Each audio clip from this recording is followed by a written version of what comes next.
Hello, I'm Trinitive, and welcome to Ready or Not's April, May, and June update done quick. The goal of this series is to cut the fat and get to the actual content to deliver a faster and more concise perspective without the 30-minute long YouTube videos. However, this is an area that is subjective, so I may not cover every single detail you think is important. I'm mostly going to hit on everything that I saw that stood out the most. Especially with how massive this update is, this is kind of difficult. I had to rewrite the script for this video several times, but hopefully you'll bear with me and get something out of this. There are timestamps at the bottom so you can skip to whatever section suits you, but without further ado, let's go ahead and begin this video. I got hit in the arm, but I'm okay.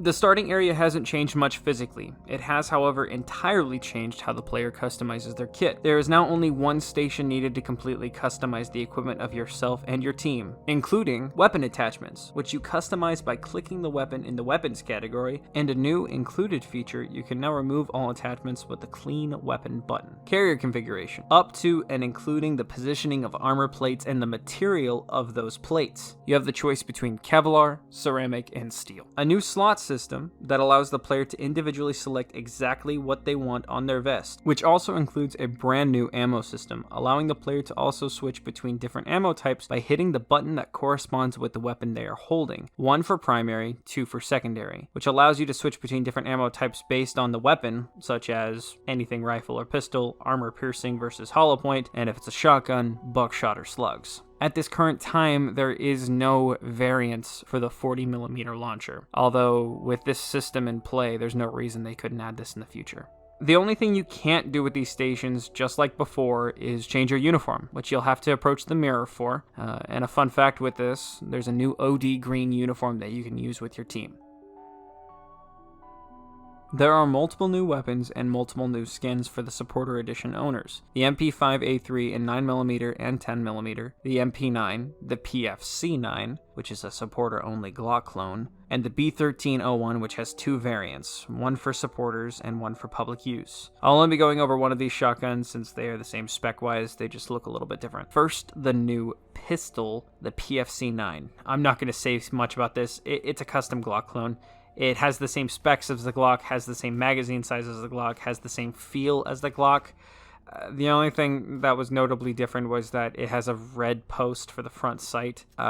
This was actually available back in the original update of this game back in December. However, they removed it in the customizations tab and have re-added it as a supporter weapon. The B1301 12-gauge shotgun comes with an 8-round capacity tube, and with one in the chamber, this shotgun has a higher capacity than the Benelli. This shotgun brings to the table the type of thud I'd expect from a 12-gauge. It should be noted that at the time of this writing, the Supporter Edition's version, the side saddle is for cosmetic use only. However, I don't see a reason why this won't be an attachment for all shotguns in the future. On a quick side note, like I said earlier, all shotguns have access to buckshot and slugs, except for the less than lethal one, obviously. But I wanted to make a point with that. Why can't you use beanbag rounds in the 870?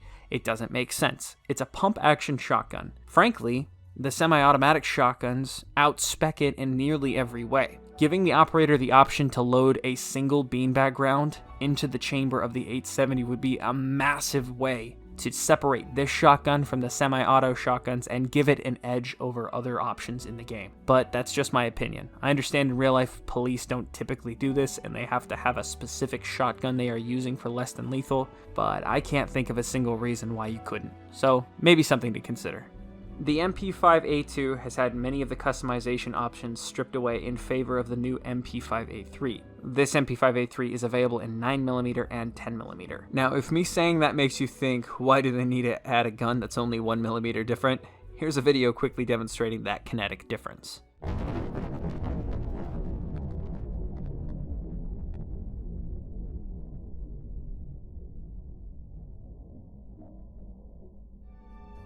These guns themselves are very similar in almost all aspects. However, it really is a trade-off between higher damage, higher recoil for the 10mm, and lower damage, lower recoil for the 9mm. I'm pretty sure this is an error, but at the time of this writing, the MP5A3 in 10mm and the MP5A2 have burst fire. The 9mm MP5A3 does not. Why? I can't think of a reason, so I'm assuming this is just something that they need to add. A bastard between a submachine gun and a pistol, almost literally, as this firearm was initially owned by S.T.A.L.K.E.R, the same company that owns the AUG, but it was under the name of TMP, which was intended to be a machine pistol, but was sold to a Swiss company called Brugger and Tomet, I think that's how you say that, who developed the weapon with a folding stock, an integrated Picatinny rail, and a new trigger safety system, changing the purpose of this firearm to better fit operators in need of a submachine gun, and designating the name MP9. At 900 rounds per minute, 2 seconds is all it takes for the 30-round magazine to bottom out. A stout, compact weapon to say the least. One thing to note about this weapon, the foregrip is fixed and cannot be changed. Last but not least, it's a gun but not a weapon, or at least not intended to be. I didn't mention this in my last update video, but the lock gun has been fixed and is an available device that can take place instead of door wedges, pepper spray, or C2 explosives. Now to the meat and potatoes of this update, the AI. This update appears to be, at least to me, 4 steps forward, 1 step back. The AI and the intent of the AI, phenomenal. However, now that the suspects can play dead or recover if they are just incapacitated, sometimes it feels way too common. Kinda like a trope, but luckily that's an easy fix. They can simply make this event more rare. Here's a clip of my first engagement, getting footage for this update. This didn't end worse. Talk to element. Roger that. Trailers incoming. Proceed with caution.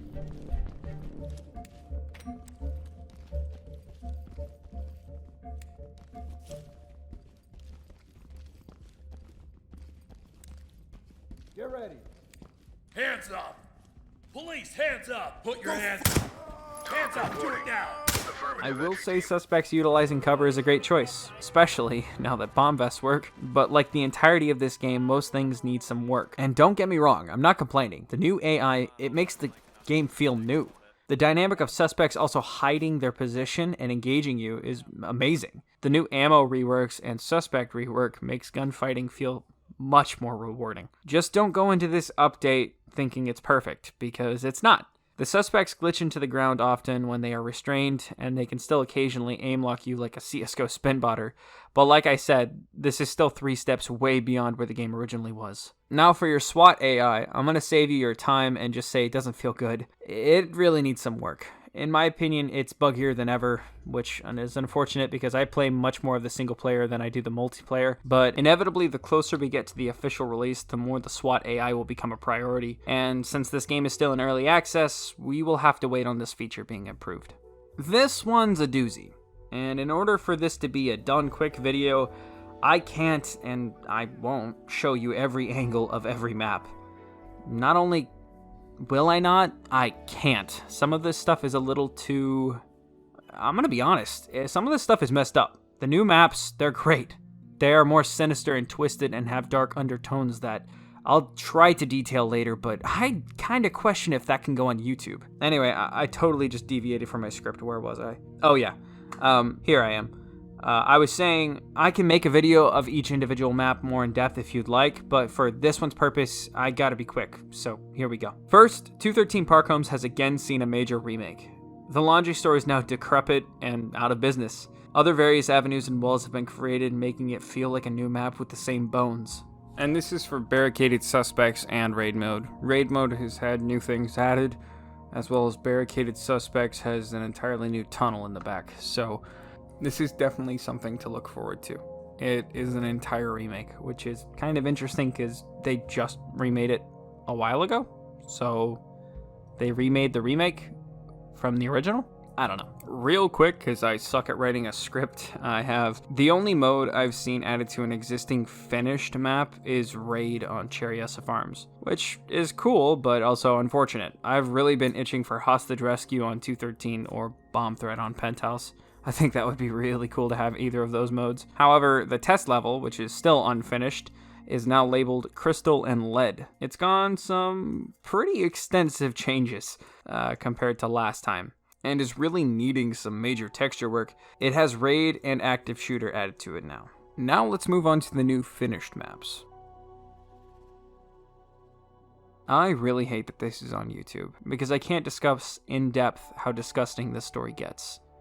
But when children are involved, capturing the suspects alive isn't really the priority. Valley of Dolls is a map with lots of color and vibrant views, with a really twisted, sickening story behind it. If you haven't tried this map yet, I highly recommend it.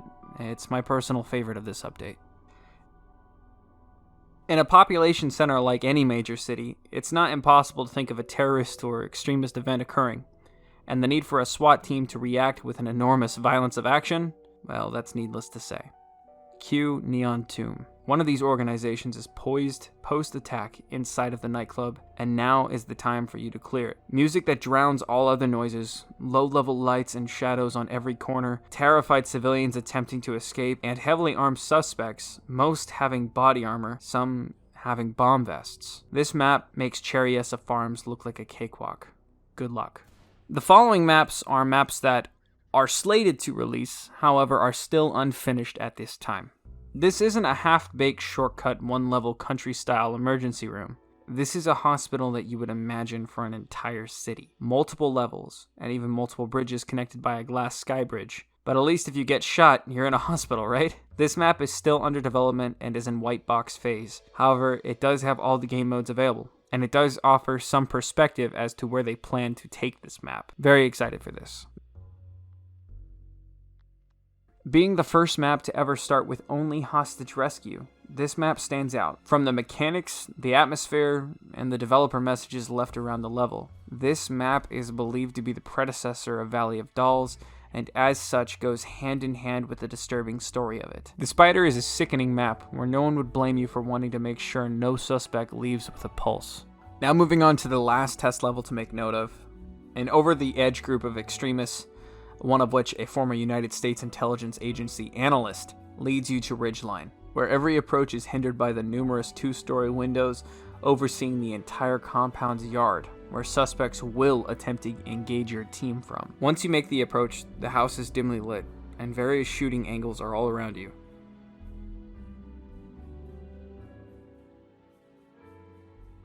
That about wraps up what I wanted to cover for this done quick video. Mind you, there's a plethora of details I missed, like new suspect models and the hat that they added to the lobby for some reason, but I really wanted to utilize my time focusing on the key details that I felt mattered the most to the game. If there's something you think that's extremely important, please leave it in the comments below. Do the YouTube thing, and I hope this video was a good use of your time compared to other YouTuber videos that go 30 minutes in length. Thanks for watching, have a good one.